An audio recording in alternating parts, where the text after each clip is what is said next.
and welcome back to terryscookbook.com. My name is Terry Searcy, and that is Sancho in the background. That's our larakeet. He's a cute little bird, but my girlfriend I was talking to yesterday said, "What is that noise in the background?" So that's larakeet, or Sancho. He will be going outside, but not for another month. It's still too cold here in California. Anyways, so my blog today is about what to do with too much produce that you bought. My girlfriend Barb called last night and said, I'm enjoying your blog, but I bought too much produce and I don't know what to do because it's starting to go bad.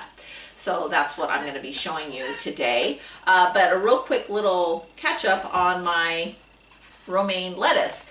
I did have a little bit of an accident yesterday. It was really windy and it was blowing outside, and I thought I would let my lettuce go outside and enjoy the sun. And apparently it blew over and was without water for a long part of the day, most of the part of the day, because it was all wilted. So I had to put it in some cold ice water to revive it. But this is what it's doing, and it's doing fairly well.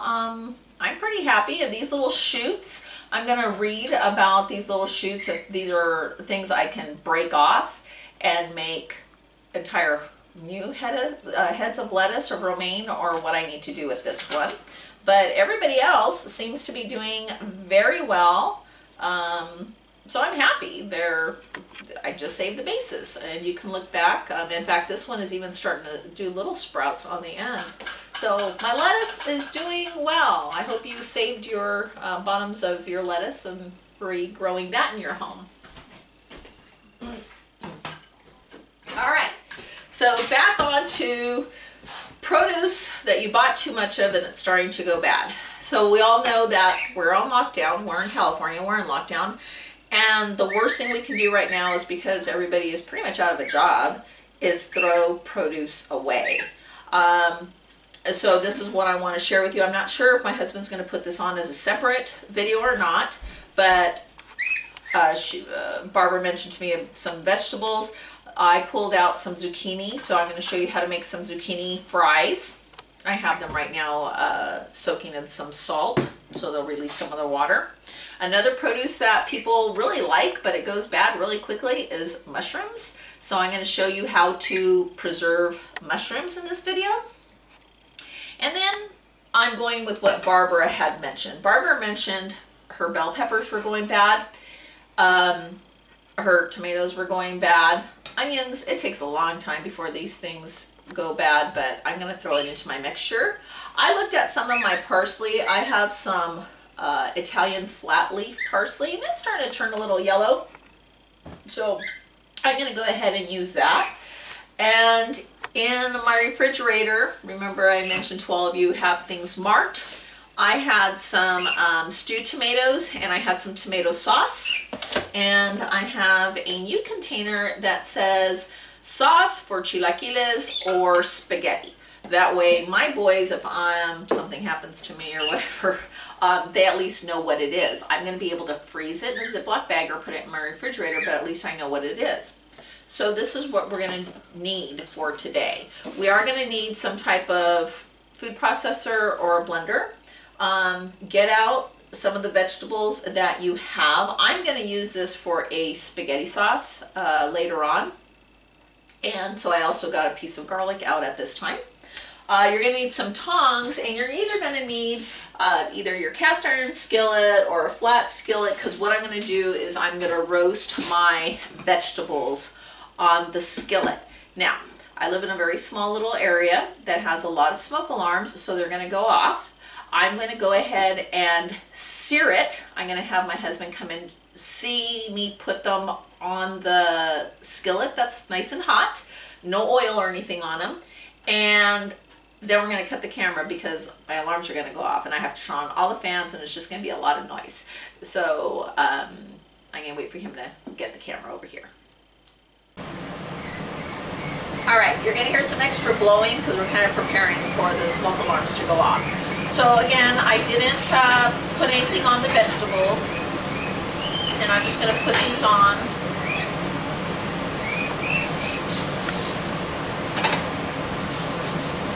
And I'm going to let them sear just a little bit here.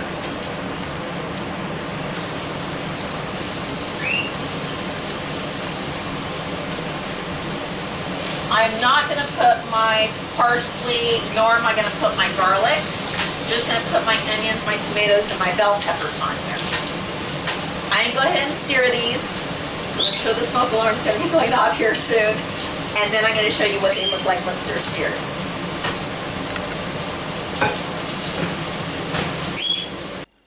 And we're back from roasting, and yes, the smoke alarms went off. So if you're in one of those New York apartments like my brother Eddie, make sure your windows are open and have a fan blowing it out. You can actually put a little bit of oil, but it's still going to cause smoke.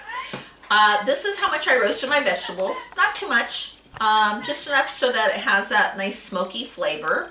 My tomatoes. I did not do my garlic, like I said I wasn't going to, and I didn't do the parsley. So you have to decide when you're going to put your vegetables together, your produce that you have, what you're going to want to do with it. I know I'm going to make spaghetti, so I'm going to go ahead and get some of my spaghetti sauce, and I have some of my stewed tomatoes, and I'm going to blend it with these items. But I can also, if I don't use it all for spaghetti, I can make it for my chilaquiles, have it for any type of other stews that you might want to use them for, but at least you're not wasting them. All right, so I'm going to go ahead and put my tomatoes and all that in here.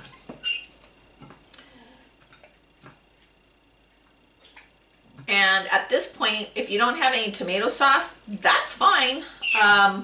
Just use a little bit of water. I'm going to use some of my stewed tomato juice. Well, let's see if some of my stewed tomatoes will fit in there as well. I think that will. Alrighty. I'm afraid to put the rest of my parsley in there because it might be too much. And then I'm going to go ahead and blend this. Now, if you want, you can freeze these vegetables the way they are. Put them in a bag and freeze them, but remember when you defrost them, they're going to be really soft and mushy, so you are going to have to use it for a sauce eventually. All right, I'm going to go ahead and pulse this. Depending on how chunky you want it. I want mine kind of chunky. So this is what my texture looks like, and actually I'm going to pour some of this out. This way you can see it. It almost looks like a salsa at this point in time. So this is really good for my chilaquiles, looking like this. And so I'm going to say that half for chilaquiles. And I'm going to go ahead and put the rest of my parsley in.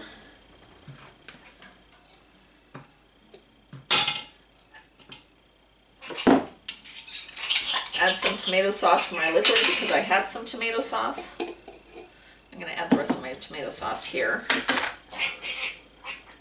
So I'm going to let this go a little longer. All right. Now I have this for my spaghetti sauce. If I'm not going to be making spaghetti tomorrow or whatever, like I said, you can freeze this. Here's my mixture. If you have, let's say, ragu or prego or whatever you have, you can add this to that. There's nothing wrong with it. If you're going to make your sauce from scratch, then add it to it. There's no problem with that. So that's what I'm going to be doing tomorrow, is adding it to, I have a canned spaghetti sauce from our motorhome from when we travel because that's easier. So I'll just add this to this. This I'll keep for chilaquiles. Now I have to change my little label, but I'll do that in a minute. All right, and next, moving on, is mushrooms. So what to do with these little guys? They look beautiful in the grocery store, but then you get them home and you open them up. You don't use them all, and then they start to get slimy. So you don't want them to go slimy. You can actually preserve mushrooms. What you want to do is you want to put a glass jar in a pot and start heating that right up. I'm going to begin heating that up. I have a teaspoon of salt for a pint of mushrooms, which is one of those little boxes. So I kind of estimated my mushrooms. I actually use a lot of mushrooms when I'm cooking. I don't have this problem with it going bad, so I estimated what a pint of mushrooms look like. And what I'm going to do is I'm going to fill this pan to the top with cold water.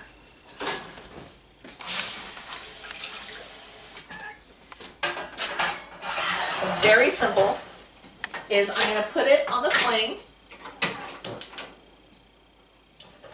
and I'm going to take one of my wooden spoons because I love wooden spoons. Once the water starts to boil, I'm going to let them boil for 5 minutes. So we're going to come back. This jar is going to be heating up. My mushrooms, I'm going to, obviously I put cold water, it's going to take some time, but I'm going to be standing here and I'm going to be pushing them down until the water begins to boil, and then I'll show you what to do when we come back. Welcome back. I want to show you what my mushrooms look like. So these went ahead, and once the water came to a boil, they boiled for 5 minutes. Now at this point in time is when I'm going to add my 1 teaspoon of salt to that. Kind of mix it around. We're going to put all of this into my hot jar. The water came to a boil. My jar is nice and hot. And now you can keep these for a few weeks here in your water. So when you think that you want to go ahead and use them, you'll just be able to take them out. So I'm just going to put these in here. Now these will last for a few weeks. We're hoping that they're not going to be in your refrigerator for a few weeks. Maybe if you want to make some mushroom soup, if you want to add these and make it a quiche later on. They still are, I'm going to take one out and kind of show you, let it cool down without the water here, that it is still a little on the snappy side. It's not like those canned mushrooms that you buy at Thanksgiving. They're not that soft and kind of chewy. Let's see, is this one cooled? Ah, no, it's not too hot. Okay, I'm going to go ahead and I think I've captured all my mushrooms. I'm going to pour them in here, the hot water. All right. Now I'm going to go ahead and remove my glass from here so it can all start cooling down. Okay. As it cools down, and once it's cool enough, I'll go ahead and I'll put the lid on it. I went ahead and marked it when I preserved them. And they're a little obviously cooked, but this is a great way of preserving your mushrooms and you don't have to have them go bad. My husband asked me a question on the break: how long can I freeze the sauces that I made with the tomato and the bell pepper and that? Put them in a Ziploc bag, like a freezer bag. Put them in a paper bag, preferably mark what it is, and then you can leave it in there for at least about a month or so. Again, you don't want to keep things in your freezer too long because then they're going to get lost, and you know what that's like. You'll find it when you clean your freezer out next year. Anyways, I'd like to thank my girlfriend Barbara for bringing up the situation in her house with losing produce and not knowing what to do with it.